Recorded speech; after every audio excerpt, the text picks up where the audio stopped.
کوئی قاری کوئی نہیں ہے، تم جیسے نمازیوں جیسا کوئی نمازی بھی نہیں ہے۔ کیا ہم نے سوچا کہ ہمیں نماز کیا درس دیتی ہے، ہمیں قرآن کیا درس دیتا ہے، ہمیں قرآن کیا کہتا ہے؟ صرف ماں باپ کے بارے میں ذرا سنو۔ میں نے جو قرآن مجید فرقان حمید کی آیت آپ کے سامنے تلاوت کی ہے، اللہ پاک نے فرمایا محبوب جب یہ پیسے والے لوگ، مالدار لوگ آپ سے آ کے سوال کریں یسألونک ماذا ینفقون، یہ پیسہ کہاں پہ خرچ کریں، کس جگہ کے اوپر یہ دولت خرچ کریں جس سے خدا اور مصطفیٰ راضی ہو جائیں، سنو اللہ کا قرآن کیا کہتا ہے۔ فرمایا یسألونک ماذا ینفقون، محبوب جب یہ آپ سے آ کے سوال کریں کہ یہ پیسہ اور دولت کہاں پہ خرچ کریں، کل ما انفقتم، میرے محبوب آپ اپنی زبان پاک سے اعلان فرما دیں خدا تمہاری اس دولت سے پیار کرے گا، خدا تمہارے اس پیسے سے محبت کرے گا، خدا تمہارے اس پیسے کو درجہ قبولیت عطا فرمائے گا۔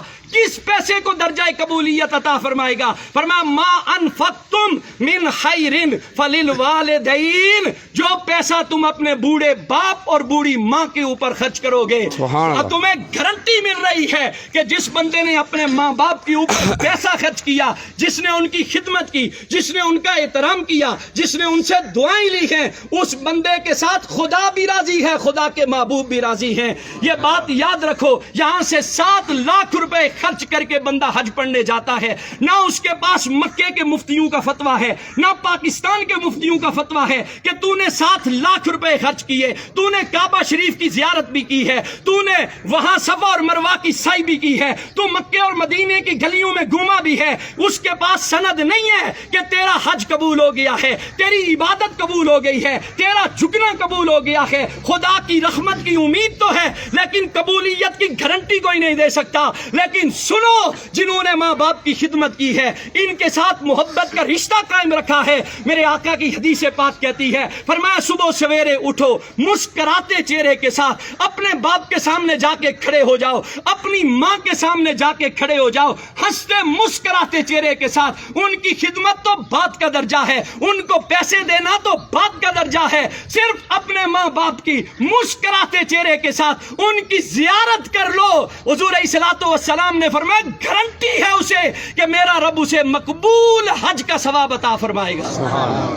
ہم یہاں سے حاجی صاحب بننے کے لیے مکے کی گلیوں میں تو جاتے ہیں، مدینے کی گلیوں میں تو جاتے ہیں، پیسے تو خرچ کرتے ہیں۔ کبھی سوچا تمہارا بوڑھا باپ گھر میں بیٹھا ہوا ہے، کبھی سوچا تمہاری ماں وہ محبت کی نظروں سے تمہیں دیکھ رہی ہے، شاید میرے بیٹے کو زندگی کا گزرا ہوا کوئی لمحہ یاد آ جائے، شاید اسے زندگی کی کوئی بیتی ہوئی یادیں ستائیں کہ میرے باپ نے میرے لیے اتنا کچھ کیا تھا، میری ماں نے لوگوں کے دروازوں کے اوپر جا کر کپڑے دھو کر برتن مانج کے لوگوں کے گھروں میں جھاڑو لگا کر۔ آپ اور میں روز دیکھتے ہیں بوڑھے ضعیف العمر لوگوں کو کہ روڈ کے اوپر سوٹی اٹھا کر لوگوں سے مانگ رہا ہے۔ کبھی اس بابے سے ایک دفعہ پوچھ کے دیکھو، بابا یہ تو کس کے لیے مانگ رہا ہے؟ تو لوگوں کے دروازوں کے اوپر جاتا ہے، تو کس لیے جاتا ہے؟ کیا تجھے اپنی ضرورت ہے؟ وہ باپ کہتا ہے نہ مجھے میری ضرورت نہیں ہے، میں زندگی گزار سکتا ہوں، لیکن میرے گھر میں ننھے بچے ہیں جو شام کو میرا راستہ تکتے رہتے ہیں۔ ہمارا باپ گھر میں سودا لے کے آئے گا،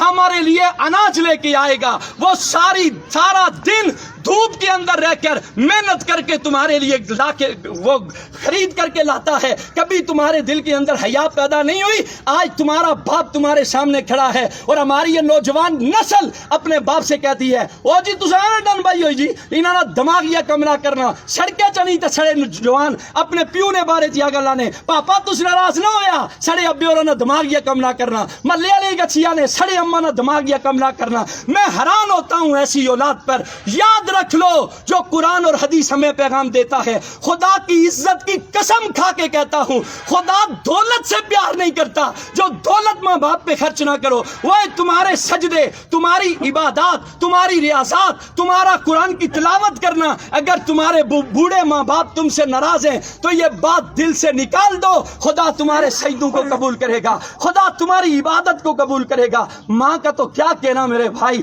ماں تو زمانے کی وہ ہستی ہے جسے جسے قرآن نے چاند کہا ہے. ساری کائنات ایک طرف ہے, ماں کی ہستی ایک طرف ہے. ماں جیسا تو اللہ نے کائنات کے اندر کسی کو پیدا ہی نہیں کیا ہے.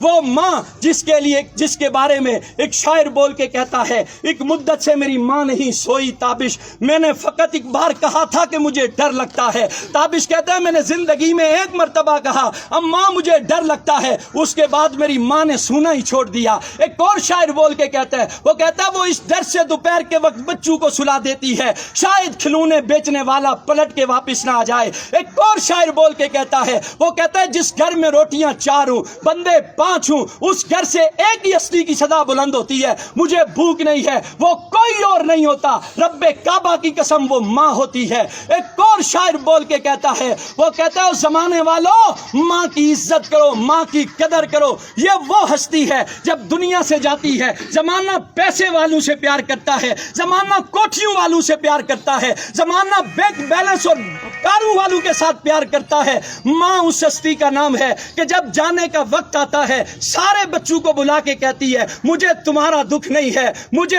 دکھ ہے تو اپنے جھلے پتر کا ہے. میرے بعد اسے کھانا کون کھلائے گا, میرے بعد اسے کپڑے کون پہنائے گا, میرے بعد اس کا خیال کون رکھے گا. اس ماں سے پوچھو جو ماں سارا دن بچے سے کہتی ہے آج تیرے باپ کو آنے دے, میں تیری شکایت لگاؤں گی, شام کو شکایت بھی لگاتی ہے, باپ اٹھ کے سوٹی اٹھا کے بچے کو مارنا بھی شروع کرتا ہے. پھر یہ